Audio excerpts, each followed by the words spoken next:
Shalom sahabat Lexio Divina yang dikasihi Tuhan Yesus Kristus. Seri kita dalam minggu ini adalah tentang keluarga.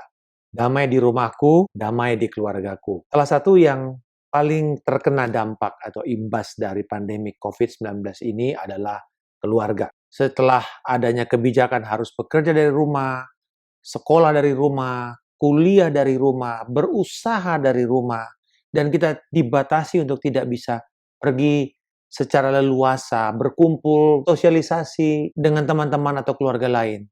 Itu akhirnya membuat kita harus terfokus di rumah.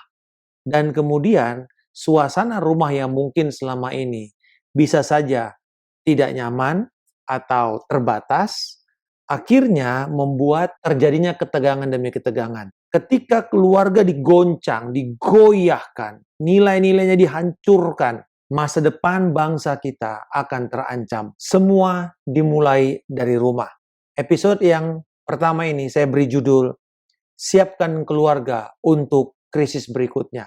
Keputusan hari ini mempersiapkan kita pada krisis besok.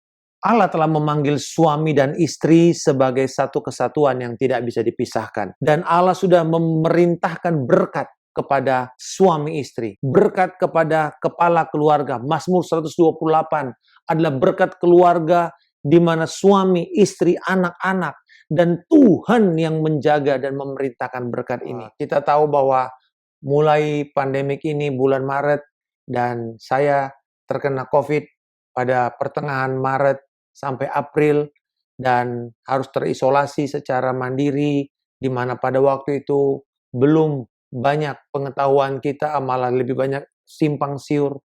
Di tengah-tengah keadaan itu istri saya mengalami peradangan pencernaan yang begitu akut sehingga tidak mudah juga bagi dia untuk mendampingi saya. Pada saat-saat seperti itu kami melihat 4 keputusan yang kami bangun sejak awal dalam pernikahan.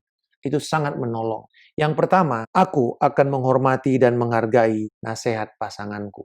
Artinya, cepat mendengar dan lambat untuk berkata-kata. Kita menghindari untuk memberikan jawaban yang kasar, jawaban yang ketus, jawaban yang sarkastik, atau dengan suara yang keras dan suara yang memerintah. Kami membangun pikiran tim. Istri saya selalu mengatakan bahwa saya ini bukan musuhmu. Iblis itu musuh kita. Dan Alkitab berkata, dan ini adalah firman yang kami dapat pada waktu kami menikah. Dan bila mana seorang dapat dialahkan, 2 orang dapat bertahan. Tali 3 lembar tidak mudah diputuskan. Pengkhotbah 4 ayat 12. Tali 3 lembar tidak mudah diputuskan. Saudara tahu bahwa suami istri adalah tali, satu utas tali, kemudian dipilin. Dan 2 utas tali ini tidak lebih kuat bila ada tali ketiga yang memilihnya. Dan tali yang ketiga ini adalah Kristus. Jadi suami di ujung satu, istri di ujung yang lain. Lalu kemudian Kristus di tengah. Lalu kita berfokus dan membangun semuanya kepada Kristus.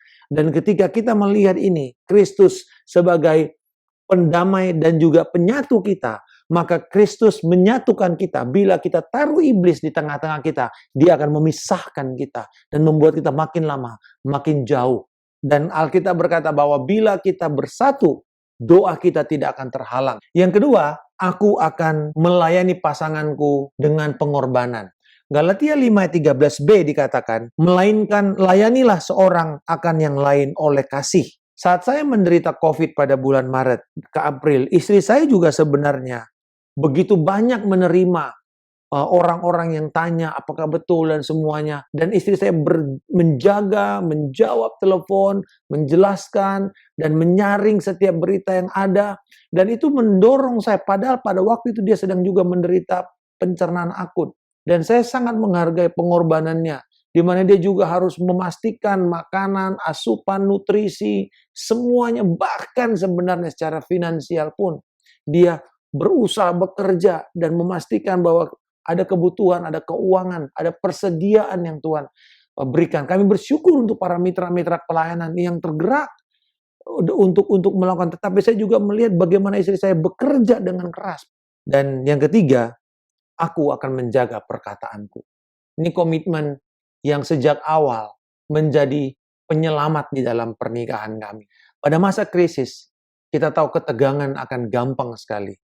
tensi itu begitu cepat untuk bisa meledak, amarah bisa meledak, ketersinggungan bisa terjadi kapan saja. Tapi di sini saya belajar, kita menjaga perkataan kita untuk tidak mempermalukan pasangan kita, baik di depan orang lain atau bahkan anggota keluarga kita sendiri.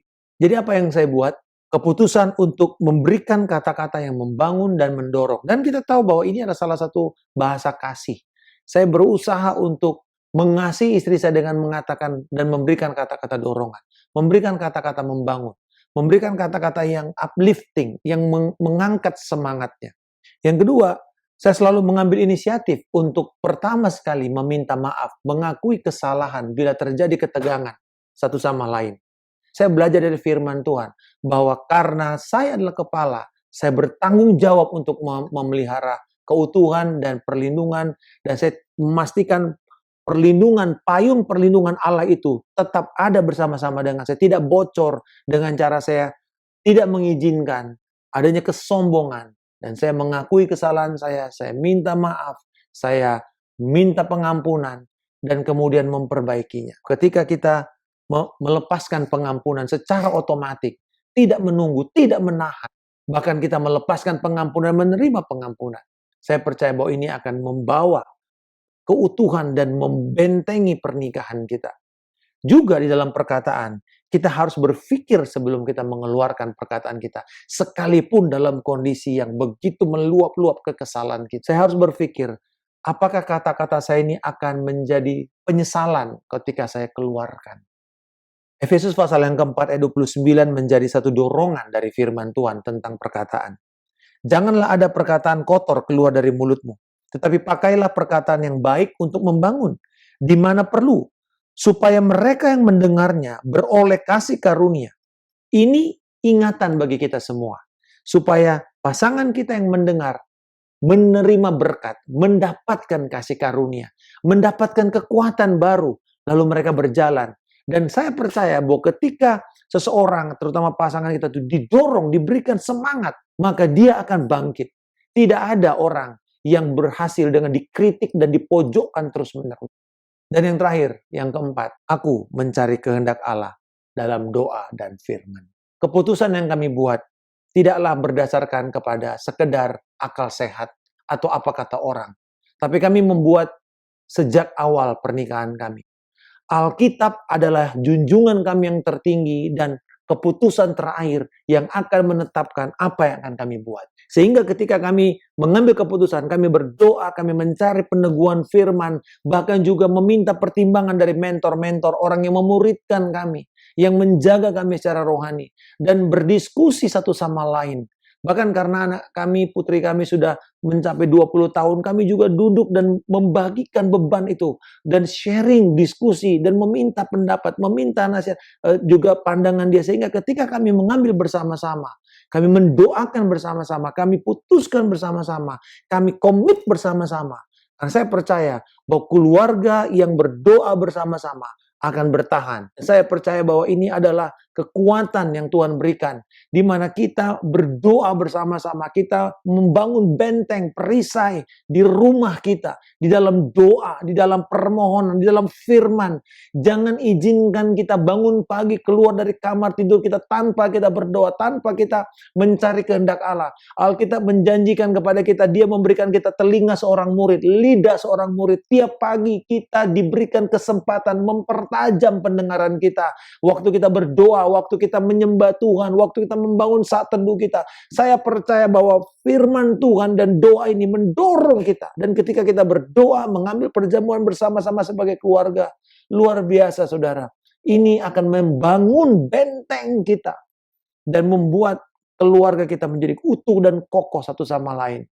Sahabat Lexio Divina, apakah Anda saling menghargai, saling menghormati nasihat daripada pasangan Anda?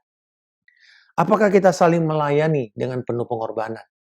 Apakah kita berpikir sebelum kita berbicara? Dan apakah kita mencari tuntunan Allah lewat doa, lewat firman, lewat pertimbangan-pertimbangan, nasihat-nasihat rohani daripada mentor-mentor kita?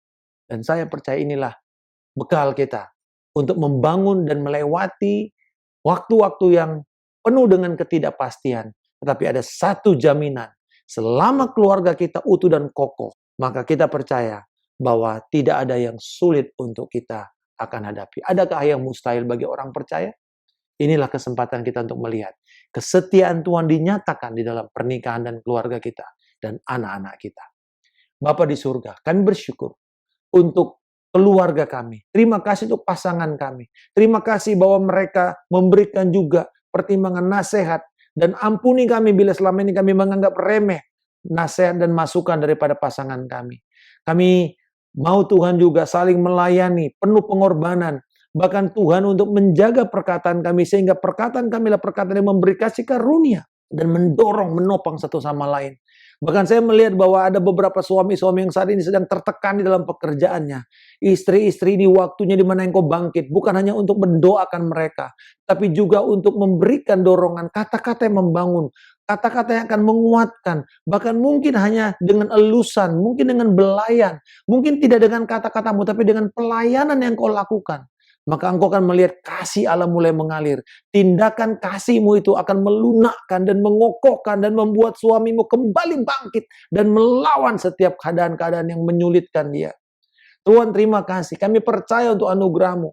Bahkan Tuhan ampuni kalau saat ini kami sebagai suami Tuhan bertindak tidak adil. Bahkan menjadi malas, kami tidak mengambil tanggung jawab kami sebagai pemimpin rohani. Ampuni kami Tuhan kalau kami membuka payung perlindungan dan membuat semua musuh-musuh kami menyerang keluarga kami. Kami mau bertobat Tuhan. Dan biarlah kami berkata saat ini damai atas rumah kami. Damai dan perlindungan Tuhan atas keluarga kami dan semua anggota keluarga kami.